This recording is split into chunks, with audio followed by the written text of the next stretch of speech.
There we go. Good afternoon and welcome to the City Council Finance Committee meeting, excuse me, of Thursday, August 17th, 2023. Two items on the agenda. The first being discussion regarding a solar initiative for Norman. You ready, Michelle? All right. Well, hi. Thanks for having me. I'm Michelle Laudenbach. I'm your Environmental and Sustainability Manager in the Division of Environmental Resilience and Sustainability, the doers, right? I'm going to say that every time, so just wrap your arms around it. Hey, Sandina. We're just getting started. So, we're talking about a Norman Solar Initiative, kind of in partnership with the company 820. There are several representatives in the back here. But why? Why would we do a solar initiative? Well, as you guys know, we're getting close to that 1.5 degrees Celsius mark in the global warming, which could lead to some serious consequences. So it's a good idea to kind of pull that back and see what we can do. Solar, sustainable, it's renewable, it's everywhere, right? And especially in Oklahoma, we have pretty good wind and sun power stuff. It'll bring us closer to our goals and the recommendations that we have in those plans, if you guys remember from 2018, 2020, et cetera, the Ready for 100 and the Mayor's Climate Protection Agreement. We can encourage our residents and our commercial entities to actually put solar on their properties with some incentives. Not from us, but from the company, and we'll go into that in just a minute. And there are tax credits right now and other kinds of benefits for commercial, which we haven't seen so much yet, but I mean, pretty good incentives for them, and also for residents. And everybody knows that the bipartisan tax law, the infrastructure bill, sent tons of money down for this kind of thing. So that's why now is a great time. So what is it? What is this initiative that we're proposing? It's really a community buying and a solar tax strategy program put together by 820. So first, let me tell you who 820 is.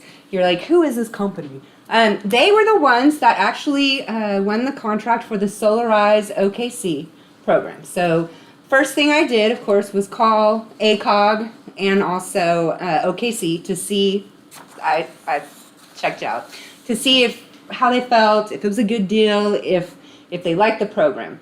And I will say that everyone that I talked to at Oklahoma City in the sustainability department and other areas even, couldn't say enough good things about the company.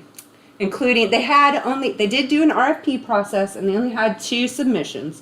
One was not a local company. 820 is a local company. Tony started it from the ground up. He used to be with a company called Heartland Payment Systems. Did I say that correct? Yeah.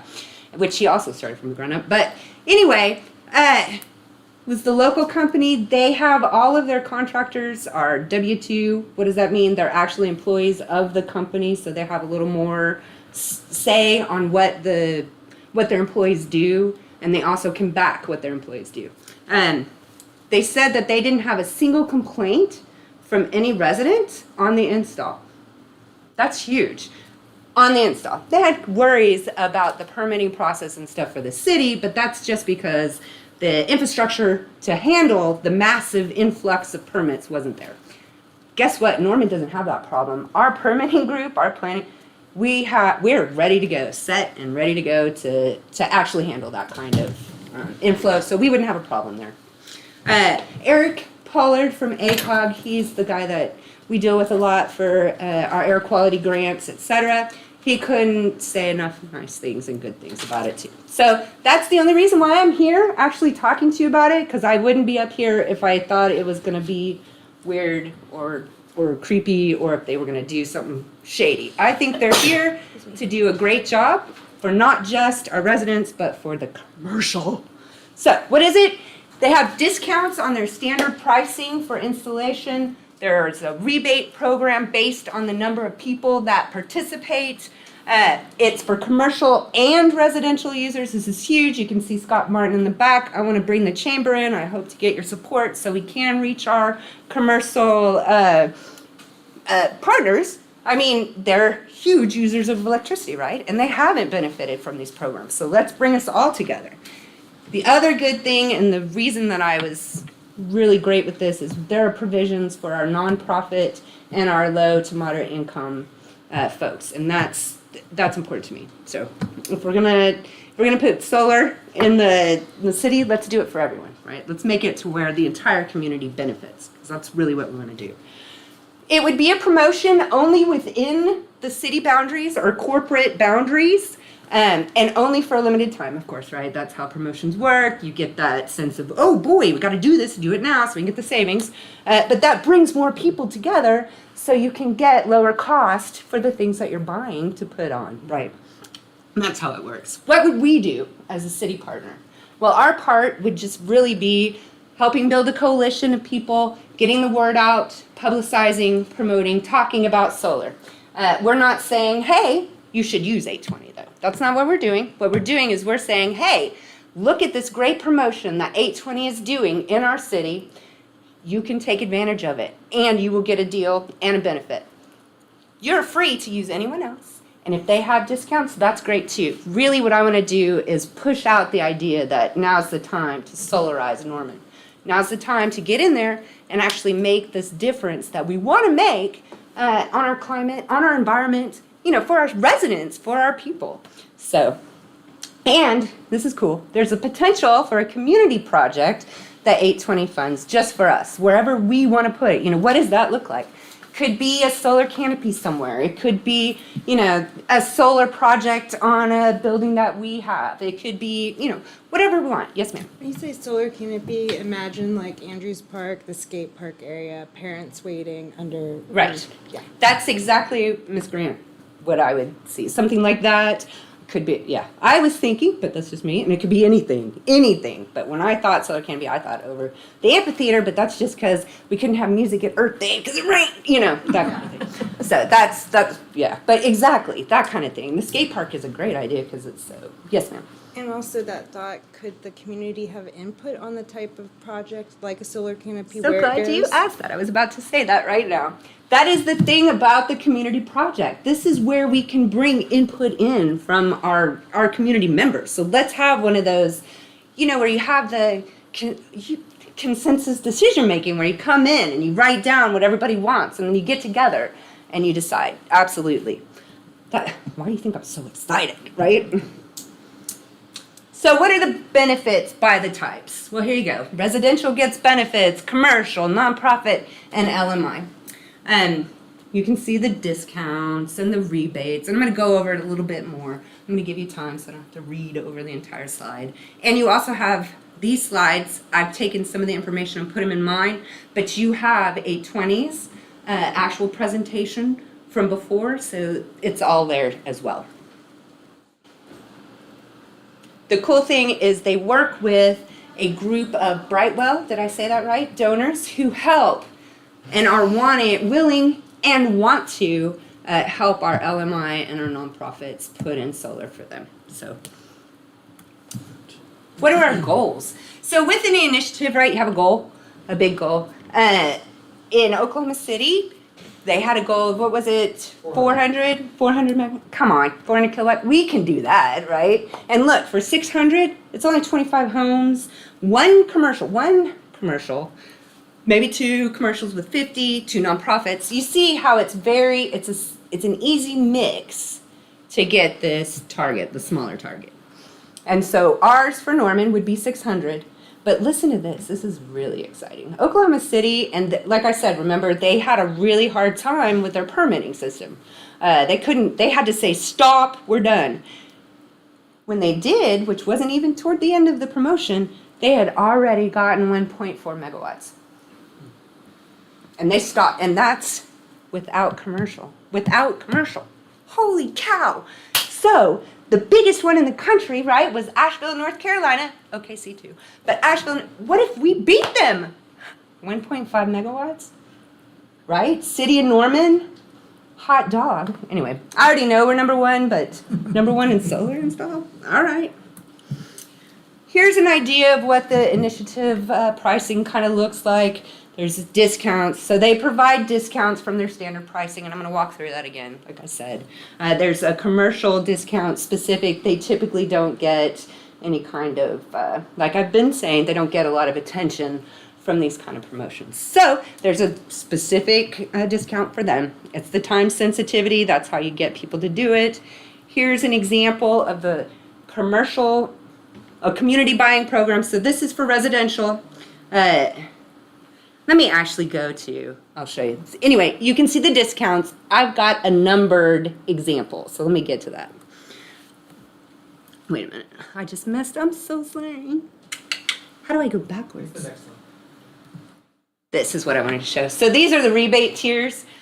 Before there's a discount, but there's also a rebate tier. So if only 10 people got solar, all 10 of them are also going to get a $250 check at the end of the event. If 30 people do it, all of them are going to get a $1,000 check at the end of the promotion. So that's the other thing. And that is a benefit that the company is providing. And that, Michelle, when you're talking about a person, you're talking about a maybe. A home, yes. Yeah, sorry, I shouldn't say a person. It's a family, maybe. Or maybe it's not. A home. And this is the commercial strategy. They'll get the 10% that 820 is offering. So that's pretty good, too. And 10% off a commercial project. So let's think of that, right? You think, well, 10% off it. 20,000, but on a commercial project, that could be a much bigger investment for the business, and that could be like 50,000, 60,000 off the project. So it really makes a difference for them. This is an actual example. The one that's shown on the left was somebody who actually reached out to 820 to get a quote during the OKC Solarize. So they wouldn't get the discount that OKC was getting. They were in Norman. This is a Norman resident. Their square footage on their house, as I recall, is about 1,700 square feet. Really cool. 820 has this program where they can see where the sun hits your roof and how long and where the hot spots are throughout the day. So they can actually tailor the actual panels to go in the spots so you get the most efficient generation. But here's the example. So 2023 rates, everything started coming down because, more solar's here. Yay. So the new price would be the $29,000, and then with the rebates or whatever, they would have gotten $20,000. But with this promotion, the premium, what does that mean? The premium system has a hail warranty and a longer warranty. Is it 30 over 12? Yeah, 30 years, and the performance has a 12-year warranty and a 25-year warranty. Sorry, and but doesn't have hail. That was the difference, right? You can see what it would be without at the end, and this is with the tax credits and the rebate. So that's both. Okay. So how would this work? Well, it's a partnership between us and 820 to publicize and promote it. We're thinking, how does that work? Well, bill inserts, events, maybe swag that have the cool logo, that kind of thing. We'll get coalition members, people who are excited to do it. There are people in our town that have actually worked with 820 that are excited. Barry Switzer's one of them. That's a big name that can help us get it out there and get people excited. I think, oh my God, I really think we could knock this out of the park. Anyway. We'll build the coalition with community members. That's the key that I would want when we're doing that.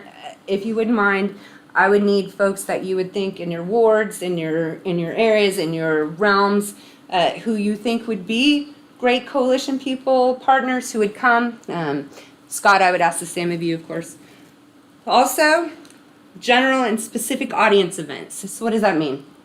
Well, commercial people don't necessarily want to hear what we're saying to the residential, and residential don't want to hear necessarily, and maybe nonprofits don't need to hear either one of those. So it would be tailored. We would have tailored events for each sector, but also general. Like the kickoff would be, here, let me show you.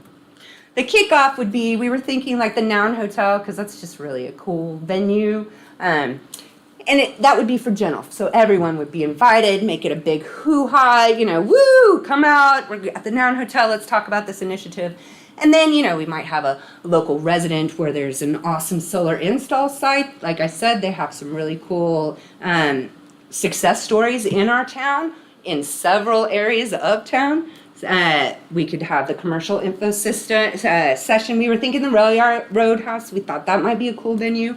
Maybe using the well, the central library. But you get the idea.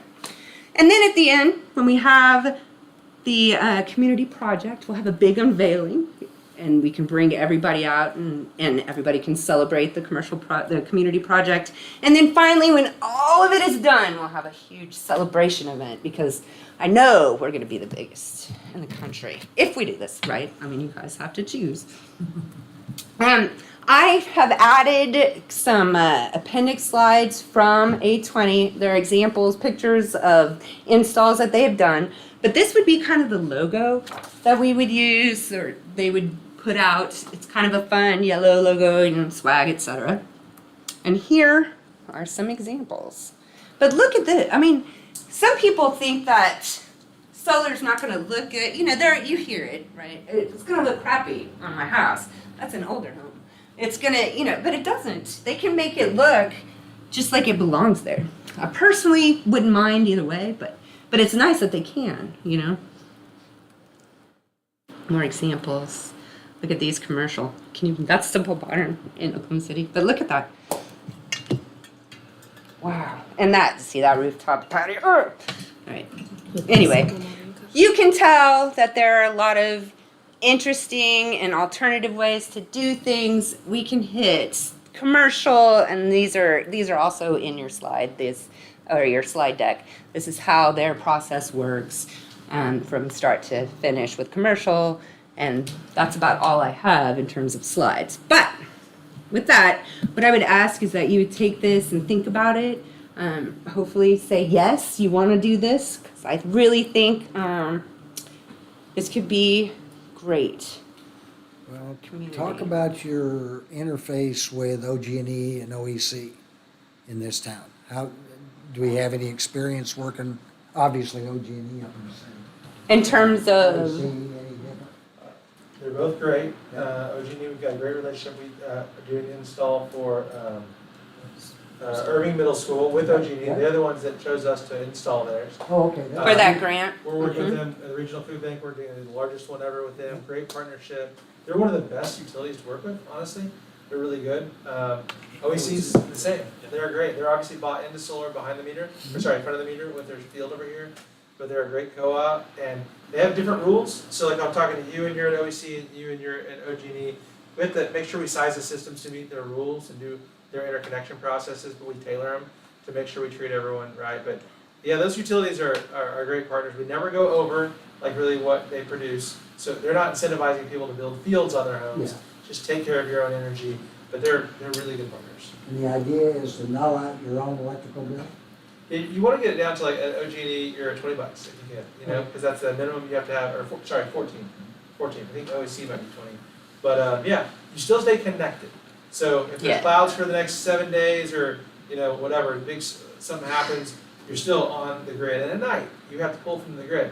But you're doing what's called just a net metering, where you send energy back to them, they send it back to you dollar for dollar credit, which is really cool. Not every utility across the country does that.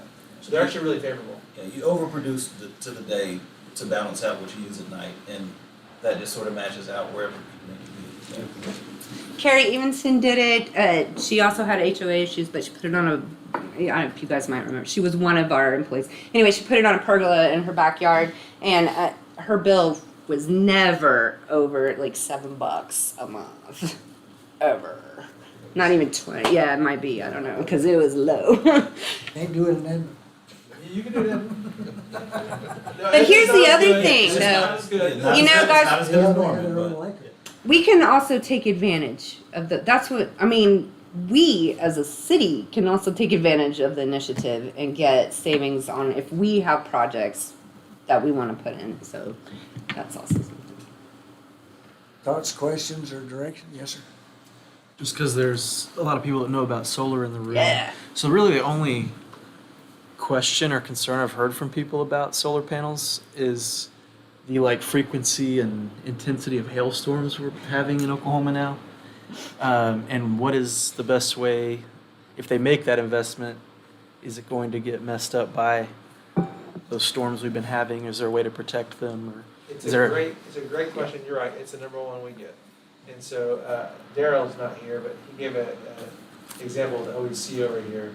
When the hailstorm came through that kind of totaled some roofs and cars, he called the OEC manager and said, hey, what do you feel? I said, I don't want to go out there. I don't want to see it. So Daryl said, let me go look. Took a picture of all of them. Not one was cracked. Wow. We have Norman customers that had softball-sized hail. Yeah. Total our customers' roofs, and they cracked 14% of our panels in this area, which were replaced with the roof claims. And even like whenever you submit, like, what about insurance for all this stuff? Norman North, when they submitted to take a look at what their insurance costs, wouldn't have gone up premium-wise. Because these panels actually, the premium package is rated for hail, 51 miles, inch size hail, 90 degree. So it's good impact.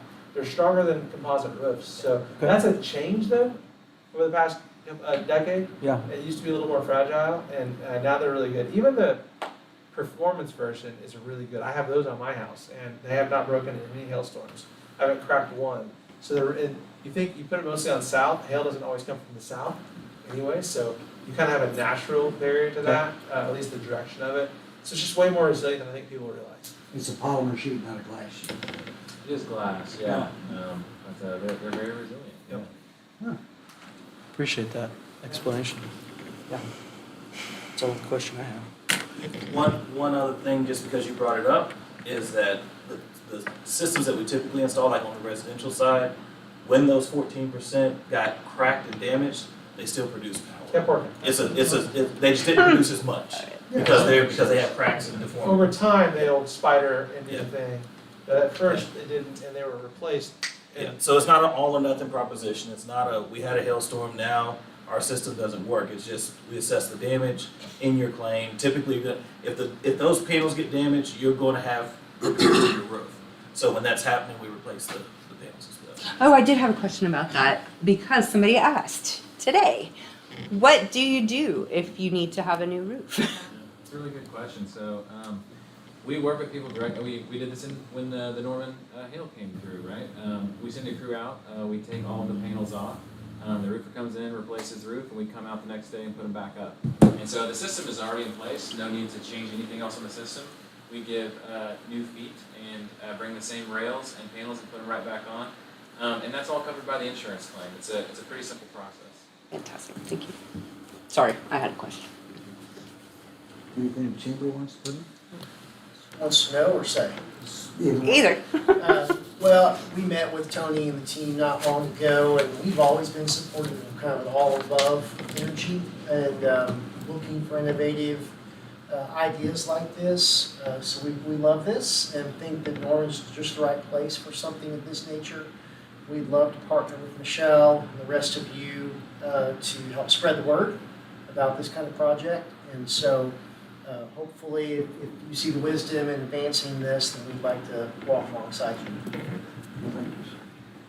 Yes, ma'am. Yeah, just a question about, I guess, the time frame. You said that there would be like a limited time to do the promotional period, October through February. Through the end of February is what we were thinking. I mean, of course, we can adjust that to what your wishes are, but that was the plan. Okay. With commercial going a little longer because it takes them a little longer. Yeah, okay. I guess my question was going to be about, is that enough time to actually, I guess, get the, so many homes and the promotion out there and to get people, I mean, like, it's a lot of money. And so, like, if people are thinking about solar, maybe they're not saving right now. Like, what is there, like, financing? Like, how do people, how do people pay for it I'm gonna have in such a Tony quick talk about it. way? Yeah. 'Cause he- It's a great question. So most people, especially residential, get a solar loan, which is essentially they're already sized for it because they're paying their energy bill. Like, I'm paying $200 a month. Cool. You might pay $240 to yourself flat, and you own it at the end of your payments. So a lot of people do that. Some people pay cash. Either way works. We don't. We make it very fair and accessible, the best option for them. But I'll tell you, if you started the promotion, we would have about 45 days to plan for that initial event, and we can get a lot. We already have a lot of great strategies. That's the key. Community promotion. They show up, they learn about it, and the process for them is they give you a bill. We look at it. We tell if you do or don't, might not have a project. We come to your house. We walk around. We show you your budget, right? And then you actually have plenty of time to decide. Like the promotional period is until February, and then we wouldn't take any additional customers. But we'll give them until the end of April to make their decision. Okay. And then we'll give commercial till the end of June to make their decision. So they can plan, put it in budgets. Commercial's a little bit longer. So there's no like pressure. It's just we focus our energies as a company in one area because we bring a lot of energy to these promotional events. That's what made Oklahoma City so successful to where we had to turn it off. So we showed up, we bring out our build crews, we bring out our designers, we do interactive trade shows, we really educate, and it gets a lot of people excited. But everyone that says, I don't have money for solar, do you pay an energy bill? Then you do. We'll teach you another way to look at it. So does that make sense? Yeah, totally. And what I just want to throw this in, and they're willing to help that property owner find that way, whatever that way is. I have There's another. so many ways. Yeah, just a logistical question about in the center part of Norman, we have a lot of trees. We have a tree canopy. Like, what does that? This is a little self-serving. I have a huge tree in my yard that covers, my roof. So, like, what are options for when you have tree coverage? That's a great question. It's a fun part of the design process is we look at tree LiDAR, which shows where the shading is going to be. I would say 8 out of 10 projects we can pull something off, whether it's a canopy, a carport, figure out a way around the tree. I had a lot of trees I trimmed, didn't cut because I love trees, right? So there's ways to get around it every now and then, and I don't know your name, but I would say, we can't do your project. And we let you know that, which actually builds trust because we tell you why, and hey, this tree's actually in a great spot. I would keep the tree, and you don't have a place for a patio, right? But those are the exceptions. Not everyone works. A lot do. So that's kind of the strategy. Yeah, I mean, obviously, solar's great, renewable energy. So, I'm interested in us pursuing this type of project and bringing in the opportunity for our residential and commercial customers to kind of reap the benefits of the rebates and the incentives and things like that. Councilmember Banks? Can I hear an example about those provisions for low income? Because I'm thinking also about our lack of affordable housing, and most of those folks are renters. Yeah. So, It's a great question. I'll tell you, this is the Oklahoma City program was awesome. The thing we missed out the most is doing really cool LMI programs. We talked about it, we didn't pull any off. There's some can you define LMI? low and moderate income. Okay. Or middle, yeah. Moderate or middle? Just low and moderate. Low and Low and moderate. Yeah. So sometimes Yeah, and that, I mean, and from the federal standpoint, like there's sort of definitions, but it just depends on what you're talking about.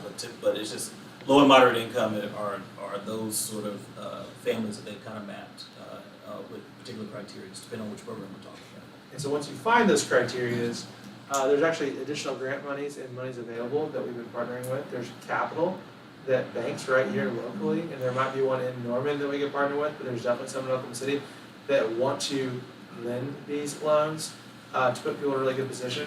And we're working a strategy in Clear Luca Corridor in Northeast Oklahoma City where we take like 20, 30, 40, 50 homes at a time of ownership and rental and have third-party ownership come in and put solar on and pass the discounts through to the residents. So like if you're paying $200 for a bill, well now if you sign up with this new program, you're paying $100. And at the end of 6 years of good payments, you can get another $50 or something like that. Which is a really cool program because the federal government has tax incentives that were just launched in the Inflation Reduction Act, the largest climate change legislation in world history last August 15th. It just started this year, and they make you, which is cool, pass 50% of the benefit to the renter. So these rules are just coming out from the IRS. The IRS, the Treasury Department, is going to give them in Q4. And we have 2 CPAs on staff from Ernst & Young. We are dialed in on these credits and figuring out how to get them. It's a lot of work. Putting on solar is hard. Getting the tax credits for just your home is hard. But to get it down line to figure out how to put the structures together, there's so much money's available, but it's a hard structure. We've got a team ready for it. And so when you said, Michelle, and the team, like, we really want to do a project where we hit an LMI community, well, the coalition has to be staffed with folks that are passionate about it, that want to do it. We'll pull together the resources for it, get the energy for it. Even if you just get 10, 15, 20% added to these accounts, they work.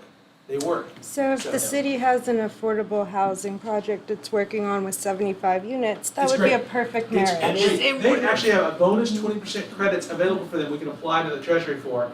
So it gets 30% for a normal deal, 50% plus all these other things. So I will get with that developer, whoever's working that project, teach them how to put this in. And that's the magic spot right there. Well, you Yeah, need to and we- talk to Lisa Krieg. It'll be fun. It'll Yes, be she's fun. on the list. And so when Michelle was talking about, and Tony talked about the challenge we have with Oklahoma City, I mean, we can say this because we actually have great partnerships, but Mhm. TO will probably acknowledge this too. Oh, no, he said. The way they ran the program, we actually didn't access any of their affordable housing, like we didn't have the relationships with the Housing Authority and others. So one of the things that we talked about up front, because it was after the fact, and by the time we really got some momentum there, the program was over.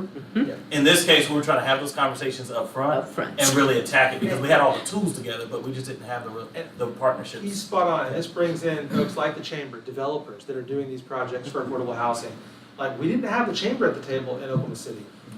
Michelle was right, it was all residential homes. And we left so much meat on the bone of folks that actually get more credits. The residential is great, it's wonderful, you all need to do it. It's got the lowest amount of goodies. All the other ones, like even commercial deals, is where we're really fawning, whether it's Devon or Atwoods or Simple Modern or all these cool projects. They're like, they can't say no because of how, it's a very aggressive set of incentives for energy transition. It just really is. And a lot of places aren't taking advantage of them. And that's what's fun about our job. We get to sit around and say, here's the money that's available for you, so. And that's what I really liked was that, because that was one of the first things I asked when I sat down and heard about this is, well, what are we going to do about our LMI and our nonprofits? Or I didn't say LMI because I didn't know that term. I think I said our low income folks, and and they were passionate about it, and they actually had a plan. And okay. Well, and so we need to bring this to, the idea is to bring it to council and we'll vote on it in council, we could just approve it here. No, you could not just approve it here. You could bring it directly to council, or you could bring it to a study session.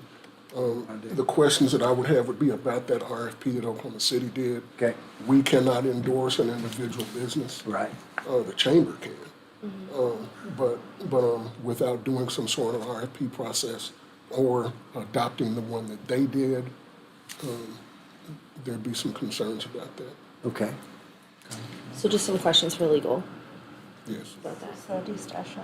And do it in study session? Study Is that session. what you guys want? Yeah. Okay. All right. Thank you, Miss Michelle. You're welcome. Thank you guys. Let's save the world. Thank you. Thanks, guys. Let's go. I'm gonna leave. I'm sorry. Are you? I love There's you all guys. kinds of numbers we're gonna talk. No, it's wonderful, and I love your metrics. I really do, Anthony. You're awesome. All right, item number 2, discussion regarding monthly revenue and expenditure reports. I really don't have much to add. We, for August sales tax, we were down about 2%.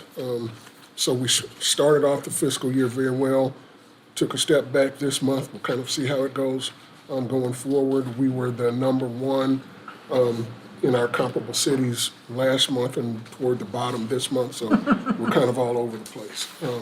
But we hope to establish some trends over the next 2 to 3 months, and hopefully they'll be positive, but I really, again, don't know. Any questions, I'll try to respond to them. But just to clarify, this is from last year, and I'm looking at the graph. Like, it's not, we're still above that Yes, ma'am, low that we were having. So it's not like a terrible that's correct. outlook. Even though it's less than what Yeah, we had last year, remember, I was was, saying flat is good. yeah. So Um, it's This year, we're hoping for a little bit up, which would okay. be better. All right. Yes. So maybe like last month might have been our best sales tax month ever. No. I mean, just from the graph being higher than It was the previous best July ever. Best July ever, yeah, that's what I was trying to say. Yeah, I think that's important to note. If you look back to 2019, 2020, 2021, our sales tax collections right now are significantly higher, 2 million or almost 2 million more in the month than those 3 years. So we've seen a pretty good growth in the last 3 years. It's been interesting. Is there any specific trends or anything you've noticed about, like, why is Oklahoma City at 4.67 more? Is it negative 3.11? No. And Midwest City and Lawton are up, of all places. Yeah, now, I think Lawton in particular is comparing to a historic low for them. But as far as Oklahoma City, I really don't know, and they don't know. I have my peers that I talk to there. They don't know, but they're happy. Yeah, sure. No particular. But no Economic particular trends or individual thing reasons. that they know of. Again, they're like us, where no individual one business opening or closing turns that Titanic that much, just Right. like us. So it's not like you can say, well, a new Costco opened or something like that. It doesn't work like that. I just think it is It always. does work like that in more. Sure. You know? It is always interesting though how it varies through the different cities in the metro, and how it can vary so much just between Norman and Moore, or Norman, Moore, and Oklahoma City, or Edmond even. So, and I think it's good information for our residents to know about. And use tax doesn't always follow sales tax, does it? Trend speaking wise, there is the same sorts of concentrations. October is a big month. January, February are big months. But as far as like when sales tax is down, use tax is down as well, usually. Oh, so they are similar. They're fairly synced, yeah. Well, so we're supposed to have a mild winter, so that means that use tax may not be going, but sales tax may. So that's my weather forecast for the year. Other questions for Anthony on any of the other pages in the report? I think so. I don't. We're all good? Okay. Thank you, Mr. Francisco. Thank you. Well, my favorite time, yep, it's time to adjourn. Thank you. Quick one.